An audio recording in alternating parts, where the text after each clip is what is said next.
আবারও সংঘর্ষে জড়িয়েছে ইরান ও আমেরিকা। মার্কিন হামলার জবাবে যুক্তরাষ্ট্রের ঘাঁটিতে হামলা তেহরানে। আবারও কি যুদ্ধ হবে? কোটি কোটি ডলারের ব্যবসা যুদ্ধের আড়ালে। আমেরিকা বা ইরান নয়, সংঘর্ষে রক্ত বেঁচে কার লাভ হলো? কারা আসল নরপিচাস? 72 ঘন্টার ব্যবধানে ভূমিকম্পে কেঁপে উঠেছিল রিং অফ ফায়ারের 4 অঞ্চল। এটি কি বড় কোনো দুর্যোগের সংকেত? কি বলছেন বিজ্ঞানীরা? আবারও পাল্টাপাল্টি হামলায় জড়িয়েছে ইরান ও আমেরিকা। যুদ্ধ বন্ধে সমঝোতার 1 সপ্তাহ না পেরোতেই এই নয়া সংঘাত। হরমুজ প্রণালীতে একটি জাহাজে হামলার দায় চাপিয়ে ইরানের ড্রোন ও মিসাইল স্থাপনায় আঘাত এনেছে মার্কিন বাহিনী। এক মুহূর্ত সময় নষ্ট না করে পাল্টা কড়া জবাব দিয়েছে খামেনির দেশ। মধ্যপ্রাচ্যে থাকা মার্কিন ঘাঁটিগুলোতে মিসাইল হামলা চালিয়েছে ইরানের বিপ্লবী গার্ড বাহিনী। এতে শঙ্কা দেখা দিয়েছে নতুন করে আবারও কি যুদ্ধে যাবে ইরান ও আমেরিকা? শান্তি কি আসবে না মধ্যপ্রাচ্যে?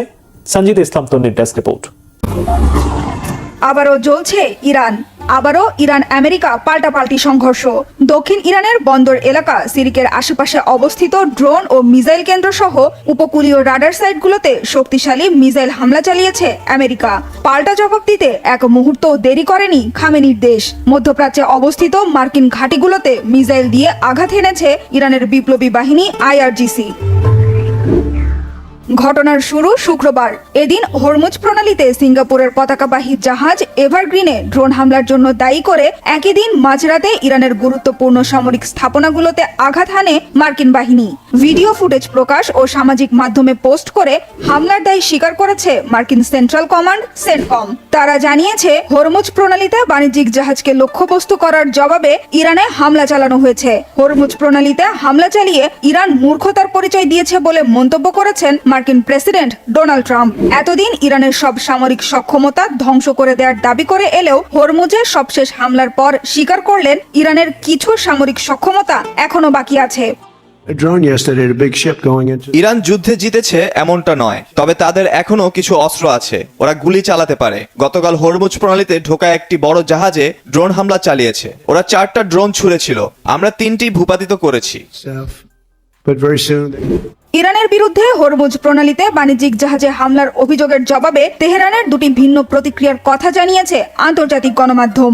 ব্রিটিশ গণমাধ্যম বিবিসি বলছে, সিঙ্গাপুরের পতাকাবাহী জাহাজটি আইআরজিসির বেঁধে দেয়া রুটের পরিবর্তে অন্য পথ ব্যবহার করে হরমুজ পার হওয়ার চেষ্টা করলে হামলা চালানো হয়েছে বলে জানিয়েছে তেহরান। তবে কাতার ভিত্তিক গণমাধ্যম আল জাজিরার প্রতিবেদনে বলা হয়েছে, জাহাজে হামলার দায় স্বীকার বা অস্বীকার কোনোটাই করেনি খামেনির দেশ।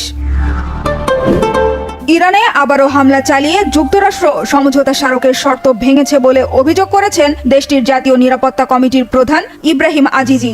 মার্কিন হামলার নিন্দা জানিয়েছেন পররাষ্ট্রমন্ত্রী আব্বাস আরাকচিও। আর মার্কিন সেনাদের হামলার জবাবে মধ্যপ্রাচ্যের মার্কিন ঘাঁটিগুলোতে হামলা চালাতে দেরি করেনি ইরানের বিপ্লবী বাহিনী আইআরজিসি। যদিও ঠিক কোন কোন দেশের মার্কিন সামরিক স্থাপনায় হামলা হয়েছে তা জানা যায়নি। তবে সবশেষ পাল্টাপাল্টি হামলার পর বাহরাইনে থাকা সেনাঘাঁটি আবারও মেরামত এবং কুয়েত ও কাতারের সেনাঘাঁটি সরিয়ে নেওয়ার পরিকল্পনা করছে আমেরিকা। ট্রাম্প প্রশাসনের 2 কর্মকর্তার বরাতে মার্কিন সংবাদ মাধ্যম ওয়াল স্ট্রিট জার্নাল জানিয়েছে, সেনাঘাঁটিগুলো ইসরায়েলে সরিয়ে নেওয়ার কথা ভাবছেন প্রেসিডেন্ট ট্রাম্প। ইরান আমেরিকা যখন সমঝোতা ভুলে আবারও পাল্টাপাল্টি হামলায় জড়িয়েছে, তখন যুদ্ধ বন্ধে একটি চুক্তিতে সই করেছে লেবানন ও ইসরায়েল। যুক্তরাষ্ট্রের মধ্যস্থতায় চুক্তি সইয়ের পর ইসরায়েল লেবানন সীমান্তে কিছুটা শান্তি ফিরলেও দক্ষিণ লেবানন থেকে সেনা সরিয়ে না নেয়ার সিদ্ধান্তে অনড় বর্বর ইসরায়েলের প্রধানমন্ত্রী বেনিয়ামিন নেতানিয়াহু। জানিয়েছেন, নতুন চুক্তির আওতায়ও দক্ষিণ লেবাননে অবস্থান করবে ইসরায়েলি সেনারা। ইসরায়েলি সেনারা দক্ষিণ লেবাননের নিরাপত্তা অঞ্চলে অবস্থান করছে। যতক্ষণ ইসরায়েলের জন্য বিপদ থাকবে ততক্ষণ তারা সেখানে থাকবে। এটি ইরানের জন্য একটি বড় আঘাত। ইরান আমাদেরকে দক্ষিণ লেবানন থেকে সরে যেতে বাধ্য করার চেষ্টা করছে। অবশ্য চুক্তি প্রত্যাখ্যান করেছে লেবাননের ইরান সমর্থিত গোষ্ঠী হিজবুল্লাহ। সবশেষ চুক্তিতেও শুধু ইসরায়েলের স্বার্থ রক্ষা হবে বলে অভিযোগ করেছে হিজবুল্লাহ। যখন বোমারু বিমানের গর্জন আর টনের পর টন বারুদের গন্ধ ভাসছিল মধ্যপ্রাচ্যের আকাশে, তখন পর্দার আড়ালে বসে একদল মানুষ গুনছিল কোটি কোটি ডলারের মুনাফা। খামেনি, ট্রাম্প কিংবা নেতানিয়াহু নয়। ইরান আমেরিকার বিধ্বংসী সংঘাতের আসল জয়ী মূলত বিশ্বখ্যাত কিছু কর্পোরেশন আর ওয়াল স্ট্রিট ব্যাংকিং মাফিয়ারা। যুদ্ধকে পুঁজি করে অস্ত্র ব্যবসায়ী, বেটিং কোম্পানি আর তেল জায়ান্টরা কামিয়েছে বিপুল পরিমাণ অর্থ। বর্তমান সময়ে যুদ্ধ হয়ে উঠেছে বিশ্বের সবচেয়ে লাভজনক ব্যবসা। হাফিজুল ইসলামের ডেস্ক রিপোর্টে বিস্তারিত।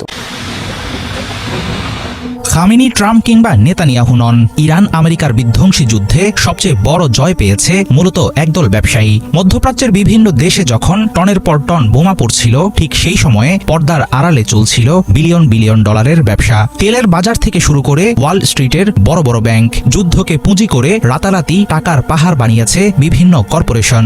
যুক্তরাষ্ট্র ও ইসরায়েলের সাথে ইরানের 4 মাসের এই লড়াই পুরো বিশ্বকে কাঁপিয়ে দিলেও বেশ কিছু কোম্পানির জন্য তা ছিল বিলিয়ন ডলারের জ্যাকপট।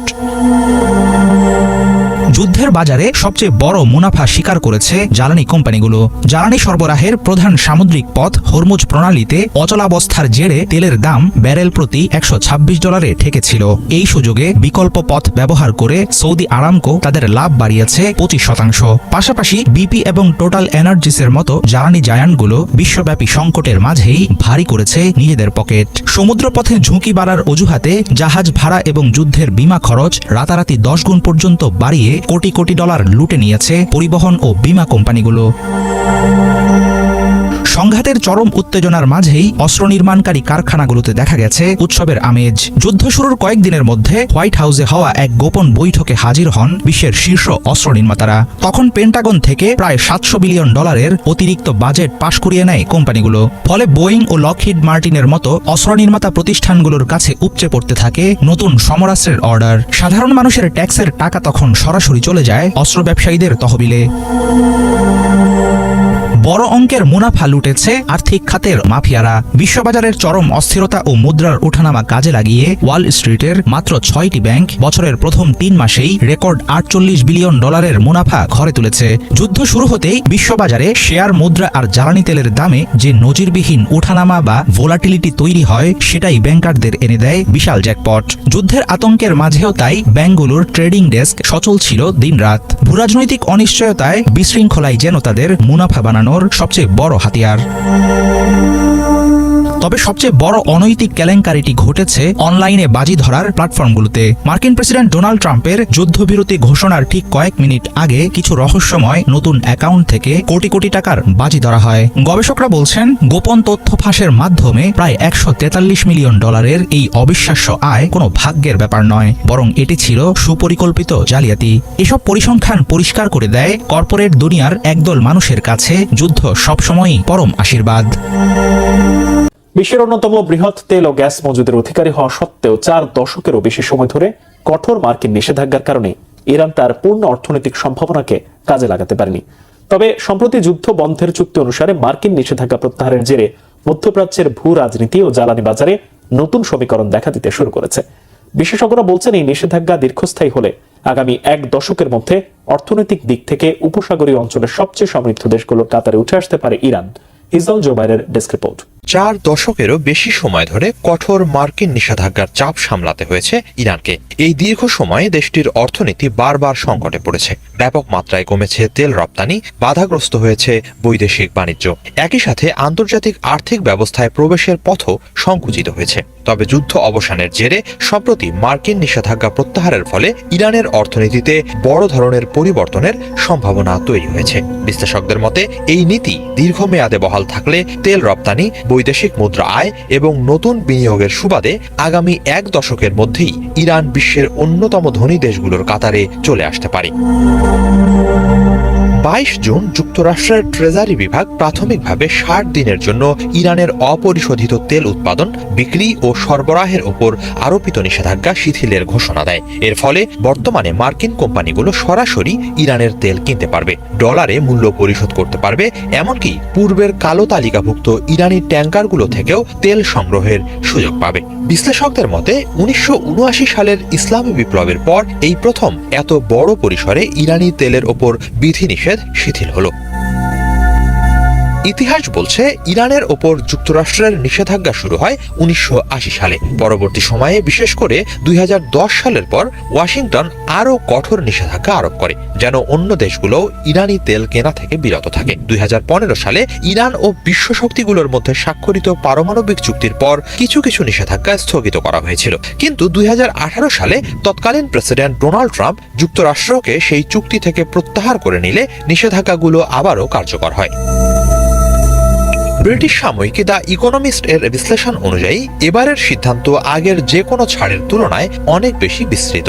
এর ফলে ইরানের তেল রপ্তানির প্রধান বাধাগুলো দূর হয়েছে এবং দেশটির জ্বালানি খাত নতুন করে গতি পেতে শুরু করেছে। জ্বালানি বিশ্লেষক প্রতিষ্ঠান ভরটেক্সের তথ্য অনুযায়ী মে মাসে প্রায় স্থবির অবস্থায় থাকা ইরানের তেল রপ্তানি বর্তমানে দৈনিক প্রায় 15 লাখ ব্যারেলে পৌঁছেছে। যুদ্ধ শুরুর আগে দেশটি প্রতিদিন প্রায় 20 লাখ ব্যারেল তেল রপ্তানি করত। কিছুদিনের মধ্যেই তারা সেই পর্যায়ে ফিরবে এবং ক্রমশ তা বাড়তে থাকবে।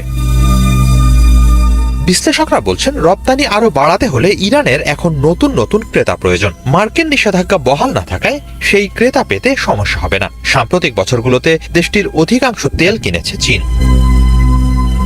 এদিকে মার্কিন নিষেধাজ্ঞা না থাকায় এরই মাঝে ইরানি তেলের দাম ওমান ও সংযুক্ত আরব আমিরাতের তেলের দামের কাছাকাছি চলে এসেছে। বিশেষজ্ঞদের মতে নিষেধাজ্ঞা প্রত্যাহারের এই সিদ্ধান্ত দীর্ঘমেয়াদে বহাল থাকলে ভারত, জাপান ও দক্ষিণ কোরিয়ার মতো দেশগুলো আবারও ইরানি তেল আমদানি শুরু করতে পারে। একই সঙ্গে অবরুদ্ধ সম্পদ মুক্ত হওয়া, আর্থিক লেনদেনের ব্যয় কমে আসা, সম্ভাব্য ট্রানজিট ফি এবং বিদেশি বিনিয়োগ বৃদ্ধি ইরানের অর্থনীতিকে নতুন উচ্চতায় নিয়ে যাবে বলেই প্রতীয়মান হচ্ছে। সব মিলিয়ে আগামী 1 দশকের মধ্যে ইরান অর্থনৈতিকভাবে বিশ্বের ধনী দেশগুলোর তালিকায় ওপরের দিকে উঠে আসবে বলেই মনে করা হচ্ছে। যুক্তরাষ্ট্র ও ইসরায়েলের বিরুদ্ধে যুদ্ধে কঠিন বদলা নিয়ে এরই মাঝে সামরিক দিক থেকে উদীয়মান পরাশক্তি হিসেবে নিজের জাত চিনিয়েছে তেহরান। আগামীতে অর্থনীতিতেও শক্তিশালী হয়ে দেশটি এক ধনী পরাশক্তি হিসেবে আবির্ভূত হবে বলেই অভিমত বিশ্লেষকদের। ভয়াবহ শক্তিশালী ভূমিকম্পে ভেনেজুয়েলায় নিহতের সংখ্যা বেড়ে 1000-এর কাছাকাছি পৌঁছেছে। এখনো নিখোঁজ 50,000-এর বেশি। তবে ভারী যন্ত্রপাতির অভাব ও সঠিক ব্যবস্থাপনা না থাকায় ব্যাহত হচ্ছে উদ্ধার কাজ। ফলে ধীর গতিতে এগুচ্ছে ধ্বংসস্তূপের নিচে চাপা পড়া ব্যক্তিদের বের করে আনার কাজ। এতে মৃতের সংখ্যা আরো অনেক বাড়ার আশঙ্কা করা হচ্ছে। আর ভূমিকম্পের কারণে আইন শৃঙ্খলা পরিস্থিতি ভেঙে পড়ার সুযোগে চলছে ব্যাপক লুটপাট। শহীদ আরাফাতের ডেস্ক রিপোর্ট। ধ্বংসস্তূপ থেকে বৃদ্ধাকে উদ্ধারের এই দৃশ্যটি ভেনেজুয়েলার লা গুয়েরা অঞ্চলের। ভূমিকম্পের পর 6তলা ভবনের ধ্বংসস্তূপের ভেতরে আটকা পড়েছিলেন ওই বৃদ্ধা। স্থানীয়রা বলছেন, শক্তিশালী ভূমিকম্পের পর ভবনটিতে প্রায় সবাই মারা গেছেন। আশেপাশে এমন অসংখ্য ভবন আছে যা মাটির সাথে মিশে গেছে, আর তার নিচে চাপা পড়েছেন অসংখ্য বাসিন্দা। লা গুয়েরা অঞ্চল থেকে এ পর্যন্ত 200 জনের বেশি মানুষকে জীবিত উদ্ধার করা হয়েছে। এখানেই আমার বন্ধুর বাড়ি ছিল। ভূমিকম্পে সবকিছু এমনভাবে ধসে গেছে, কোনো কিছুই শনাক্ত করা যাচ্ছে না। জানি না বন্ধুকে খুঁজে পাবো কিনা। এই ধ্বংসস্তূপের নিচে আর কারো বেঁচে থাকার সম্ভাবনা নেই। তারপরও উদ্ধার কার্যক্রম চলছে। আমি বলবো, এই পরিস্থিতি যেন আর কারো জীবনে না আসে। ভেনেজুয়েলার সরকারি হিসাব অনুযায়ী ভূমিকম্পে কমপক্ষে 250টি ভবন ধ্বংস বা বিধ্বস্ত হয়েছে। এর মধ্যে 8টি হাসপাতাল, রেড ক্রস ভবন ও ফরাসি দূতাবাস ভবন রয়েছে। শনিবার সংবাদ মাধ্যম রয়টার্সে প্রকাশিত স্যাটেলাইট ছবি দেখার পর পরিস্থিতির কিছুটা অনুমান করা যায়। ছবিগুলোতে ভূমিকম্পের আগে সাজানো এক শহর এবং পরে ধ্বংসস্তূপের ভয়াবহ দৃশ্য উঠে এসেছে। জীবিতদের উদ্ধারে দিনরাত কাজ করে যাচ্ছেন উদ্ধারকর্মীরা। বুধবারের ভূমিকম্পের পর এ পর্যন্ত দেশটিতে 214টি আফটার শক বা পরাঘাত অনুভূত হয়েছে। এতে উদ্ধার অভিযান আরও ঝুঁকিপূর্ণ হয়ে উঠেছে। আহতদের চিকিৎসার জন্য অস্থায়ী চিকিৎসা কেন্দ্র চালু করা হলেও চিকিৎসকরা জানিয়েছে, দুর্যোগের আগে থেকেই হাসপাতালগুলো ঔষধ ও চিকিৎসা সামগ্রীর তীব্র সংকটে আছে। এর মধ্যে বিভিন্ন শহরে শুরু হয়েছে লুটপাট। শুক্রবার কাতালিয়া লামারে দোকান, গুদাম এবং সুপার মার্কেটগুলোকে লক্ষ্যবস্তু করে ক্ষতিগ্রস্ত বাসিন্দারা। রয়টার্সের ফুটেজে দেখা যায় কয়েকটি দল ক্ষতিগ্রস্ত বাণিজ্যিক ভবনগুলোতে প্রবেশ করে খাদ্য, পানি এবং পোশাক নিয়ে যাচ্ছে। উদ্ধার অভিযানে ভেনেজুয়েলা পৌঁছেছে যুক্তরাষ্ট্র, যুক্তরাজ্য, ফ্রান্স সহ বেশ কয়েকটি দেশ। জরুরি সরঞ্জাম পাঠিয়েছে যুক্তরাজ্য, যুক্তরাষ্ট্র, নেদারল্যান্ডস, মেক্সিকো ও সুইজারল্যান্ড। পাশাপাশি 15 কোটি মার্কিন ডলারের সহায়তা ঘোষণা দিয়েছে ওয়াশিংটন। মাত্র 72 ঘন্টার ব্যবধানে একের পর এক ভূমিকম্পে কেঁপে উঠেছে ভেনেজুয়েলা থেকে শুরু করে জাপান, ফিলিপাইন ও আলাস্কা। এই ঘটনাগুলোর বেশিরভাগই ঘটেছে পৃথিবীর সবচেয়ে ভূমিকম্প প্রবণ অঞ্চল রিং অফ ফায়ারে। কিন্তু কেন এই অঞ্চলে এত ঘন ঘন ভূমিকম্প হয়? সাম্প্রতিক এই কম্পনগুলো কি কোনো বড় দুর্যোগের আগাম সংকেত? টেকটনিক প্লেটের সংঘর্ষ, টুইন আর্থকুয়েকের মতো বিরল ঘটনা নিয়ে কি ব্যাখ্যা দিচ্ছেন বিজ্ঞানীরা? সেই ব্যাখ্যা ডেস্ক রিপোর্টে আরো জানাচ্ছেন ইমরান মাহমুদ।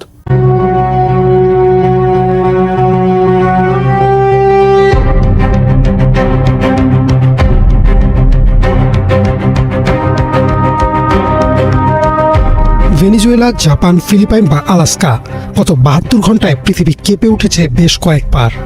মার্কিন ভূতাত্ত্বিক জরিপ সংস্থা বা ইউএসজিএস এর রেকর্ড অনুযায়ী মাত্র 3 দিনের ব্যবধানে বিশ্বের বিভিন্ন প্রান্তে ডজনেরও বেশি মাঝারি থেকে তীব্র মাত্রার ভূমিকম্প আঘাত এনেছে। আর এই ভূমিকম্পগুলোর বেশিরভাগই ঘটেছে পৃথিবীর সবচেয়ে বিপজ্জনক এক অঞ্চলে, যাকে বিজ্ঞানীরা ডাকেন রিং অফ ফায়ার বা আগুনের আংটি নামে। গত কয়েকদিনের খবরের দিকে তাকালে দেখা যাবে প্রশান্ত মহাসাগরের এই রিং অফ ফায়ারটি হঠাৎ করেই যেন প্রচণ্ড ক্ষিপ্ত হয়ে উঠেছে। এই 72 ঘন্টার মধ্যে সবচেয়ে বড় ধাক্কাটি এসেছে জাপানে। দেশটির ইওয়াতে উপকূলের কাছে আঘাত এনেছে শক্তিশালী 6.9 মাত্রার একটি ভূমিকম্প, যার পরপরই সেখানে আরও 2টি মাঝারি মাত্রার আফটারশক অনুভূত হয়। জাপান এই ধাক্কা সামলে ওঠার আগেই কেঁপে ওঠে ফিলিপাইনও। দেশটির সারাঙ্গানি অঞ্চলে আঘাত হানে 6.5 মাত্রার আরেকটি শক্তিশালী ভূকম্পন। এখানেই শেষ নয়, একই সময়ে আমেরিকার আলাস্কার অ্যালাউটিয়ান দ্বীপপুঞ্জে 4.9 মাত্রা এবং ক্যালিফোর্নিয়ার মেন্দোসিনো কাউন্টিতে 5.6 মাত্রার ভূমিকম্প রেকর্ড করা হয়েছে। তবে এই 72 ঘন্টার সবচেয়ে রহস্যময় ও আতঙ্কের ঘটনাটি ঘটেছে রিং অফ ফায়ারের সীমানা ঘেঁষা লাতিন আমেরিকার দেশ ভেনিজুয়েলায়। বিবিসিতে প্রকাশিত একটি প্রতিবেদন মতে সেখানে প্রায় একই সময়ে আঘাত হেনেছে 7.2 ও 7.5 মাত্রার প্রলয়ঙ্কারী জোড়া ভূমিকম্প, যাকে বিজ্ঞানীরা বলছেন টুইন আর্থকুয়েক, অর্থাৎ প্রায় কাছাকাছি সময়ে এবং একই এলাকায় পরপর 2টি বিশাল ফাটল বা ফল্ট লাইন ভেঙে এই প্রচণ্ড শক্তির সৃষ্টি হয়েছে, যা পুরো অঞ্চলের মানুষকে চরম আতঙ্কিত করে তুলেছে। স্বভাবতই মনে প্রশ্ন জাগে, এই রিং অফ ফায়ার আসলে কি আর কেনই বা এখানে এত ভূমিকম্প হয়? সহজ ভাষায় বলতে গেলে প্রশান্ত মহাসাগরকে ঘিরে গড়ে ওঠা প্রায় 40,000 কিলোমিটার দীর্ঘ একটি ঘোড়ার খুরের মতো অঞ্চলকে রিং অফ ফায়ার বলা হয়। আমাদের পৃথিবীর উপরিভাগ বা ক্রাস্ট কিন্তু আস্ত কোনো গোলক নয়, এটি মূলত কিছু ছোট বড় টুকরো বা টেকটনিক প্লেটের সমন্বয়ে গঠিত। এই প্লেটগুলো মাটির নিচে গলিত ম্যাগমার উপর সবসময় ভাসছে এবং নড়াচড়া করছে। রিং অফ ফায়ার অঞ্চলে এরকম বেশ কয়েকটি বিশাল প্লেটের সীমানা বা কিনারা রয়েছে। যখন একটি প্লেট আরেকটি প্লেটের মুখোমুখি হয় কিংবা একটির নিচে আরেকটি ঢুকে যেতে চায়, তখনই মাটির নিচে প্রচণ্ড চাপের সৃষ্টি হয়। আর এই চাপ যখন হঠাৎ করে মুক্ত হয়, তখনই উপরের পৃথিবী ভয়াবহভাবে কেঁপে ওঠে। বিশ্বের প্রায় 90% ভূমিকম্পই ঘটে এই রিং অফ ফায়ার অঞ্চলে। প্রশ্ন হচ্ছে, গত 72 ঘন্টায় বিশ্বজুড়ে পরপর ঘটে যাওয়া এই ভূমিকম্পগুলো কি একে অপরের সাথে সংযুক্ত? বিজ্ঞানীরা বলছেন আপাত দৃষ্টিতে মনে হতে পারে যেন একটি দেশ আরেকটি দেশকে ধাক্কা দিচ্ছে, কিন্তু বাস্তবে জাপান, ফিলিপাইন বা ভেনিজুয়েলার এই ভূমিকম্পগুলোর মধ্যে সরাসরি কোনো যোগসূত্র নেই। প্রতিটি অঞ্চলের মাটির নিচের প্লেটগুলো সম্পূর্ণ নিজস্ব গতিতে এবং নিজস্ব ফল্ট লাইনের চাপে ভেঙেছে। অর্থাৎ জাপানের ভূমিকম্পের কারণে ফিলিপাইনের ভূমিকম্প হয়নি, দুইটি ঘটেছে যার যার নিজস্ব স্থানীয় ভূপ্রকৃতির কারণে। বিজ্ঞানীরা সাধারণ মানুষদের এখনই আতঙ্কিত না হওয়ার পরামর্শ দিচ্ছেন। ভূবিজ্ঞানীদের মতে রিং অফ ফায়ার অঞ্চলটি প্রাকৃতিকভাবেই সবসময় সক্রিয়। মাটির নিচে জমে থাকা শক্তি যদি এভাবে ছোট বা মাঝারি ভূমিকম্পের মাধ্যমে বের হয়ে না যায়, তবে ভবিষ্যতে চিলির 1960 সালের সেই 9.5 মাত্রার মতো কোনো মহাবিপর্যয় ডেকে আনতে পারে। তাই এই ঘন ঘন কম্পন আসলে পৃথিবীর চাপমুক্ত হওয়ার একটি স্বাভাবিক প্রক্রিয়া। আধুনিক যুগের প্রিন্টিং প্রেস, ডিজিটাল ল্যাবস আর অনলাইন সংস্করণের যুগে প্রায় হারিয়ে যাচ্ছে হাতে লেখা পবিত্র কোরআন শরীফের ঐতিহ্য। তবে এই ইসলামিক ঐতিহ্যকে বাঁচিয়ে রাখতে ঘন্টার পর ঘন্টা কলম আর কালি নিয়ে এক একটি করে মহান আল্লাহর পবিত্র কোরআন শরীফের আয়াত লিখে যাচ্ছেন যুদ্ধ বিধ্বস্ত দেশ ইয়েমেনের বাসিন্দারা। হাজার বছরের এই শিল্পকে পরবর্তী প্রজন্মের কাছে বাঁচিয়ে রাখার আপ্রাণ চেষ্টা করে যাচ্ছেন তিনি। ইয়েমেনের পবিত্র কোরআনের ক্যালিগ্রাফার বা লিপি শিল্পীদের নিয়ে নাইম আহমেদের ডেস্ক রিপোর্ট। কালির পাত্রে ডুবিয়ে নেয়া কলম, তারপর ধীর স্থির আর নিখুঁত হাতে বিশেষ কাগজের উপর ফুটিয়ে তুলতে হয় পবিত্র কোরআন শরীফের প্রতিটি হরফ। কোরআন নাজিলের পর থেকে চলে আসছে হাতে লেখা কোরআনের হাজার বছর পুরনো ইতিহাস ও ঐতিহ্য। আধুনিক যুগের প্রিন্টিং প্রেস আর ডিজিটাল অ্যাপসের ভিড়ে হারাতে বসেছে এই ঐতিহ্য। এই ঐতিহ্যকে বাঁচিয়ে রাখতে ইয়েমেনের রাজধানী সানায় নিজের ঘরে বসেই এই শিল্প সাধনা চালিয়ে যাচ্ছেন ক্যালিগ্রাফার আলী কাশেম। তবে দেখতে সহজ মনে হলেও কোরআনের এই ক্যালিগ্রাফি কেবল সাধারণ কোনো লেখা নয়। প্রতিটি হরফ, প্রতিটি আয়াত আর প্রতিটি পৃষ্ঠার বিন্যাস করতে হয় নিখুঁত হাতে। কোরআনের আয়াত নিয়ে কাজ করা অন্য কিছু লেখার মতো নয়, এতে অনেক পার্থক্য রয়েছে। প্রতিটি সূরা, পৃষ্ঠা, আয়াত এবং প্রথম আয়াতের শুরু এবং শেষ আয়াতে ভারসাম্য রাখতে হয়। এই কাজটি মোটেও সহজ নয়। হাতে একটি পবিত্র কোরআন শরীফ লেখা একদিনের কাজ নয়, এর পেছনে থাকে বছরের পর বছর সাধনা, ধৈর্য ও পরীক্ষা নিরীক্ষা।